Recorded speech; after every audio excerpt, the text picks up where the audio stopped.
आप सब लोगों को मेरा नमस्कार। हम सब लोग देख रहे हैं कि किस तरह से केंद्र सरकार पूरे देश पे ज़बरदस्ती करके E20 पेट्रोल थोप रही है। लोगों का ज़बरदस्त विरोध है, लेकिन इस विरोध के बावजूद केंद्र सरकार अपनी जिद पे अड़ी हुई है। उस जिद का कारण क्या है ये तो मेरे को नहीं पता, लेकिन केंद्र सरकार टस से मस नहीं हो रही और रोज़ झूठ पे झूठ, कभी ये मंत्री झूठ बोल रहा है, कभी वो मंत्री झूठ बोल रहा है। झूठ के पुलंदे दिए जा रहे हैं और नए नए हथकंडे अपनाए जा रहे हैं केंद्र सरकार के द्वारा लोगों को मनाने के लिए, समझाने के लिए, भाई E20 इस्तेमाल कर लो। अभी 3 जुलाई को केंद्र सरकार ने 6 ऑटो मैन्युफैक्चरिंग कंपनियों को बुलाया और बोला तुम प्रेस कॉन्फ्रेंस करके जनता को कहो भाई E20 ठीक है। ये 6 कंपनियां कौन सी हैं? Maruti Suzuki, Toyota Kirloskar, Hero MotoCorp, Hyundai motor, Bajaj auto, TVS motor company. इन 6 को कहा भाई तुम प्रेस कॉन्फ्रेंस करो और तुम जनता को बोलो भाई E20 सही पेट्रोल है, और अगर आपका व्हीकल E10 है तब भी E20 चलेगा। आपका व्हीकल E20 नहीं है तब भी चलेगा। आपका व्हीकल अगर E10, E0 पे, E5 पे चलने वाला तब भी चलेगा। तो ये 6 कंपनी आई। इन 6 में से 3 कंपनियों ने सरकार को मना कर दिया, भाई हम तो ये इतना बड़ा झूठ नहीं बोल सकते। 3 कंपनियों ने झूठ बोला। ये 3 कंपनियां कौन सी हैं जिन्होंने झूठ बोला? मारुति सुजुकी, टोयोटा किर्लोस्कर और हीरो मोटोकॉर्प। इन तीनों ने मीडिया में बोला, तीनों के जो आए थे रिप्रेजेंटेटिव्स, कि अगर आपका व्हीकल E0 है, E5 है, E10 है और अगर आप उसमें E20 पेट्रोल डाल दो तो कोई दिक्कत नहीं है।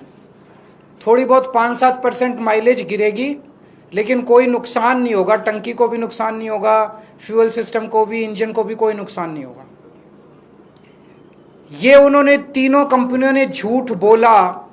ये मैं साबित कर रहा हूं, आज उनके ओनर मैनुअल लेके आया हूं मैं। ओनर मैनुअल क्या होता है? जब आप गाड़ी खरीदते हो तो गाड़ी के साथ एक ओनर मैनुअल मिलता है, उसमें सारी टर्म्स एंड कंडीशंस होती है। वो एक तरह से कॉन्ट्रैक्ट होता है कंज्यूमर और ऑटो कंपनी के बीच में। अब टोयोटा का जो ओनर मैनुअल है वो क्या कहता है? टोयोटा का ओनर मैनुअल कहता है Toyota allows use of ethanol blended gasoline where ethanol content is up to 10%। मतलब वो कह रहा है कि 10% तक इथेनॉल होना चाहिए।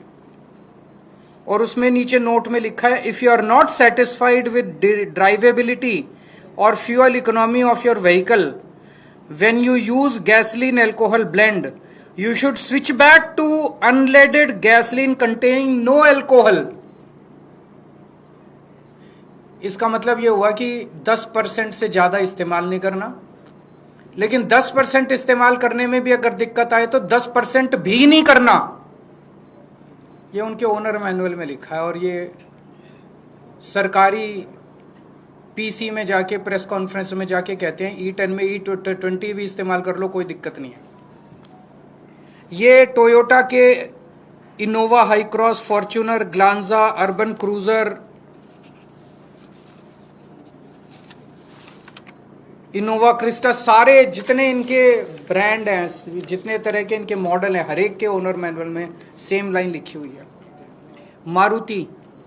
मारुति ने भी जाके सरकारी प्रेस कॉन्फ्रेंस में बोला कि E10 के व्हीकल में E20 से, E10 का व्हीकल क्या है आम लोगों की भाषा में समझा दूं, 2023 से पहले जितने व्हीकल बने हुए हैं जो इथेनॉल के लिए नहीं बने थे, जो प्योर पेट्रोल के लिए बने थे, लेकिन उसमें अगर 10% इथेनॉल इस्तेमाल भी कर लो तो कोई दिक्कत नहीं होती, तो उनको E10 कंप्लायंट बोलते हैं। तो 2023 से पहले बने हुए व्हीकल्स जो या तो 0 इथेनॉल पे या 10% तक जिसमें इस्तेमाल किया जा सकता है, उसको E10 बोलते हैं।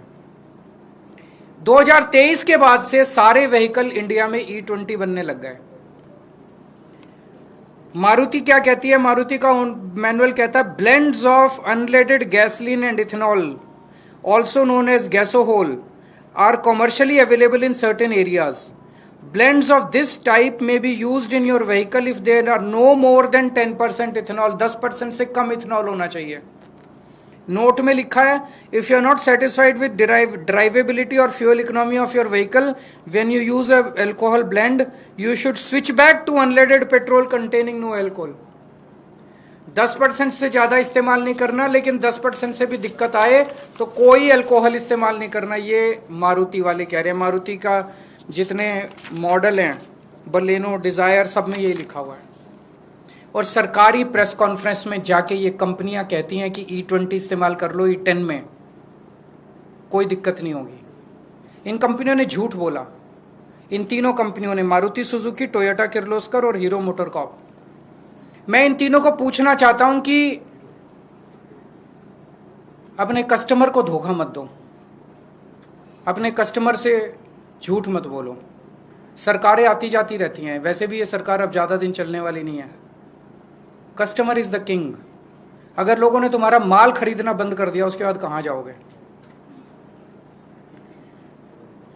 कल मैं चिट्ठी लिखूंगा इनको सबको, इन तीनों कंपनियों को जिन्होंने झूठ बोला, और उनसे कहूंगा भी आपका ओनर मैनुअल तो ये कहता है और आप ये कहते हो, लिखित में दे दो।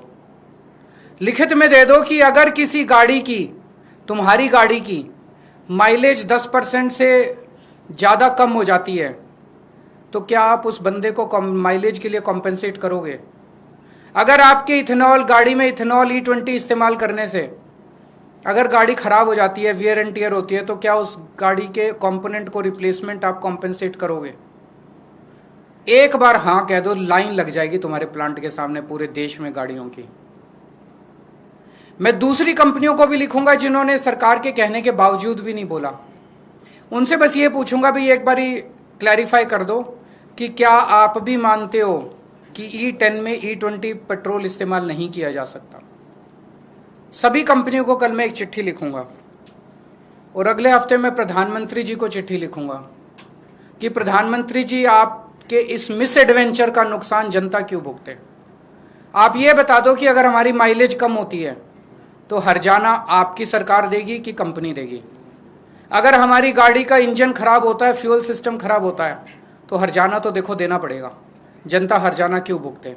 हर्जाना आप दोगे कि कंपनी देगी? दूसरा, सरकार ने एक और झूठ चला रखा है कि ये इंडिया कोई पहला कंट्री थोड़ी है जो इथेनॉल इस्तेमाल कर रहा है। और भी बहुत कंट्रीज हैं जो इथेनॉल इस्तेमाल कर रहे हैं, वहां तो शोर नहीं कर रहे लोग। ये आधा सच है।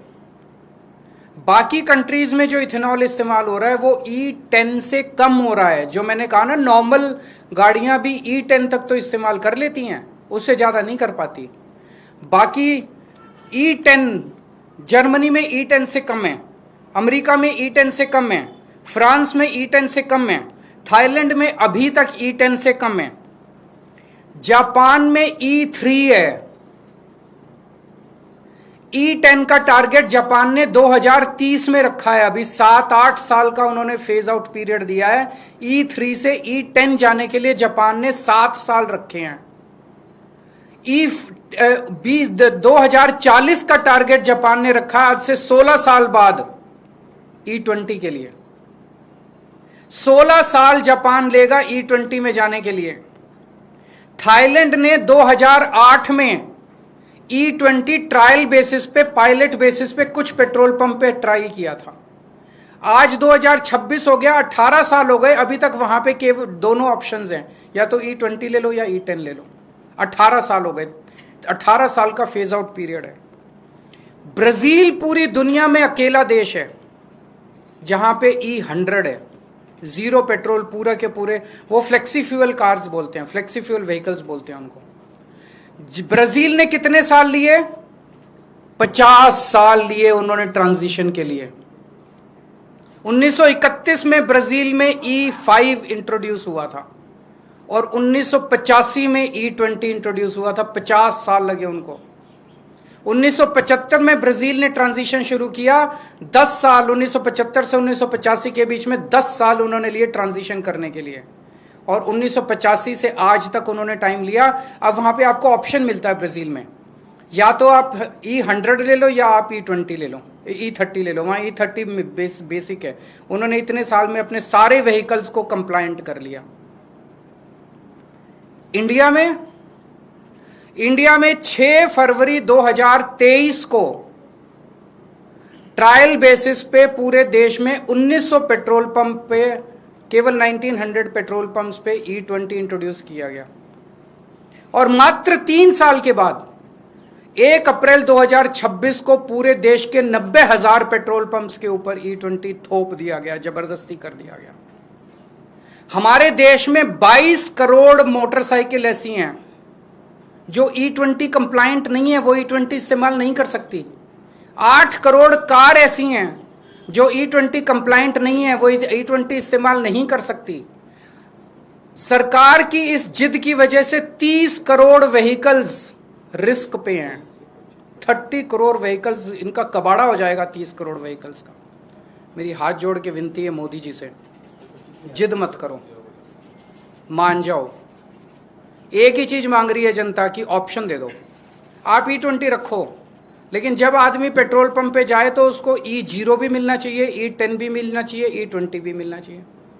अलग अलग दाम रख दो, जिसके जो समझ में आए, जिसकी जेब जो अलाउ करे, जिसका जो विचार बने, जिसकी जो बुद्धि अलाउ करे, वो खरीद ले। कोई क्वेश्चन है तो बता दीजिए। सर, उस प्रेस कॉन्फ्रेंस में मैं मौजूद था। टोयोटा किर्लोस्कर की तरफ से बात कही गई कि माइलेज ड्रॉप सिर्फ 3 से 5% है, depending on the manufacturer make and uses of the car.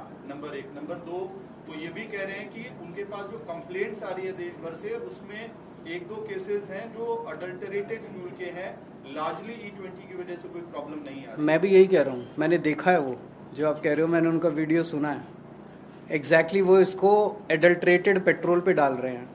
एक बार लिखित में दे दें, एक बार लिखित में दे दें कि नॉन कंप्लायंट E20 व्हीकल्स में E20 अलाउड है, फिर देखो लाइन लग जाए। और we will compensate the people whose vehicles damage और फेस। वो तो 3 से 5% कह रहे हैं, मैंने तो 10% कह दिया।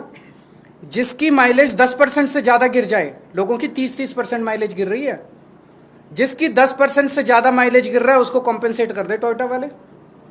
जिसका गाड़ी खराब हो जाए उसको कॉम्पेंसेट कर दे, और एक थर्ड पार्टी ले आएंगे जो कि डिसाइड कर लेगी कि एडल्टरेटेड पेट्रोल की वजह से है कि E20 की वजह से। सर, दिल्ली सरकार के स्वास्थ्य विभाग, फिर ये टोयोटा ने ये क्यों लिखा अपना ओनर मैनुअल में? इसमें यही लिख देते E10 में E20 डाल लो, E30 डाल लो। सर, 650 करोड़ के घोटाले का आरोप है स्वास्थ्य विभाग में। इसके ऊपर मैं 1-2 दिन में प्रेस कॉन्फ्रेंस करूंगा, डिटेल्ड प्रेस कॉन्फ्रेंस। हमारे नेताजी इस पे काफी कर चुके हैं। सर, राम मंदिर को लेकर क्योंकि आपने मुखर होकर बोला भी है, तो मंदिर की तरफ से ये कहा गया कि जिसको चढ़ावे की जो चीजें थी 2800 से ज्यादा, अगर वो लापता हो गई है तो लोग आकर देख लें, सभी की चीजें सुरक्षित है। और चंपत राय का, अनिल मिश्रा का इस्तीफा कल मंजूर हो गया। केवल इस्तीफे मंजूर होने से नहीं होगा। कल मैंने भी देखा, जनता बहुत आहत है। चोरी हुई है, बहुत बड़े स्केल पे चोरी है। चोरी नहीं होती तो आपको क्या लगता है FIR कर देते इतनी आसानी से? इतने शरीफ लोग हैं ये। FIR की है, मान रहे हैं चोरी हुई है, और इन्होंने 8 लोगों को अरेस्ट किया है जो छोटे छोटे लोग हैं। जनता की एक ही मांग है कि एक तो चंदा चोरी करने वालों को फांसी चढ़ाओ, इस्तीफे से काम नहीं चलेगा। और दूसरा, कड़ी से कड़ी सजा दी जाए, और ताकि आगे से कोई चंदा चोर। और दूसरा, देश के सभी बहुत सारे मंदिरों पे, धार्मिक संस्थानों पे इन चंदा चोर पार्टी और इनके संगठनों का कब्जा हो गया है, अनहोली। ये देश के सारे मंदिरों को, धार्मिक संस्थानों को इनके कब्जे से मुक्त कराना पड़ेगा, और इनको सारे मंदिरों को धर्मात्माओं को, महात्माओं को सौंपना पड़ेगा ताकि वो इसको अच्छे से चला सके। सर, एक और सवाल है। BHP ने ये लेटर लिखा था जांच अधिकारी को कि जो आप आरोप लगा रहे हैं, आप अखिलेश यादव, संजय सिंह जी, तो ये बयान दर्ज कराए जाए कि किस आप लोग को बुलाया जाए और आपके बयान दर्ज हो। VHP को चंदा चोरी से कोई आपत्ति नहीं है। उनके अपने वाइस प्रेसिडेंट है ना चंपत राय VHP का, उनके अपने वाइस प्रेसिडेंट के ऊपर आरोप लग रहे हैं कि उसने चोरी की, उस पर कुछ नहीं लिख रहे। उन्हें आपत्ति हमसे, ये इसमें भी राजनीति कर रहे हैं वो लोग। उन्हें स्टेटमेंट देना चाहिए था कि भाई जो भी चोरी हुई इसका हिसाब करो, चोरों को जेल भेजो। वो चोरों को जेल भेजने के बारे में नहीं कह रहे केजरीवाल को जेल भेजो। इसकी हिम्मत कैसे हुई मुद्दा उठाने की? Thank you.